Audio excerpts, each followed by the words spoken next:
So guys, for this lunch, magluto ko aning stove top. Ambot ni ipadara man ni sa akong bana. Mamon ko na kuan, pwede ko na nis pang bata, pwede pud sa dako. Pero kadalas na kuno bata ko ni mukaon ni, so lutoon ni nato ingani nga pagkaon ba di sulod man ni ani. So siguro ang kuan ani is, ang sulod ani is like raga toast bread. Sorry. So ang kailangan na nato ani kuan ba, ang direction ani is malagin na saucepan na 1 1/2 cups water, anja 1/4 cup or 4 tablespoon of margarine or butter. So na ko gi-prepare ani water and butter. So let's start. Ayun na guys, kanang kulo na siya guys. So ato nang butangan og katong butter. Pero parawan hanggang matunaw ng butter.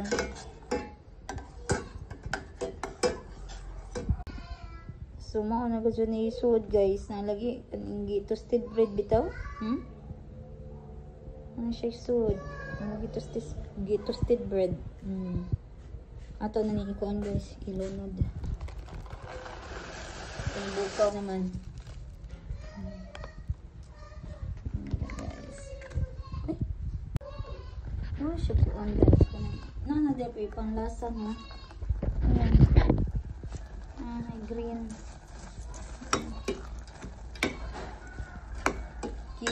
Gi-lower ang ako ang fire guys. Okay. Isod na po pakusgan nga. Toasted bread naman lipid ni. Yung pwede siya karin. Dali ka man niya sila maluto. Kalami ba eh. Alam tinawon kumot.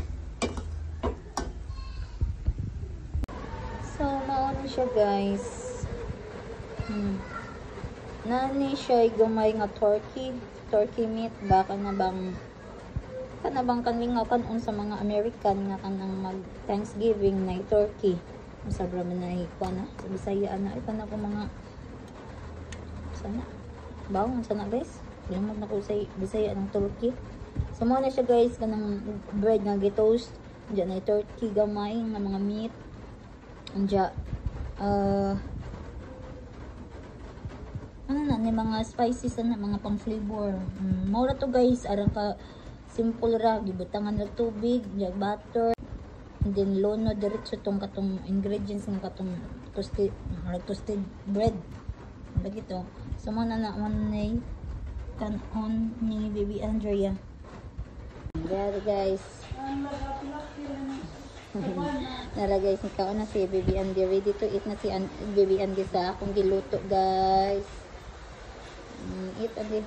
Ay. Okay, I'll help you Andy. Okay, I'll help you. Okay, let me handle.